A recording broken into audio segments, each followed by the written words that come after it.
За само неколку дена, четворица најблиски соработници на штипскиот градоначалник Илчо Захариев се нападнати и тепани. Завчера, пред влезот од неговиот дом, во заседо од маскирано лице, е нападнат директорот на јавното предпријатие ИСАР. Директорот добил во глава, но и добро вратил неколку боксови, но напаѓачот успеал да избега.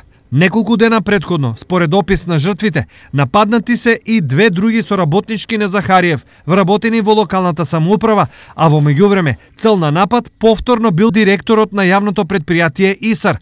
Некој наумил сериозно лошо и ги одвртел шрафовите од предните тркала на неговиот автомобил. Серијата од напади продолжила вчера, кога е нападнат новиот директор на фудбалскиот клуб Брегалница. Кој е следниот за напад е неизвестно, но очигледно на овој опасен список се само блиски луѓе на градоначалникот Захариев. Детално веќе истражува полицијата, но мислење е дека причината за сите нападнати е градоначалникот Захариев.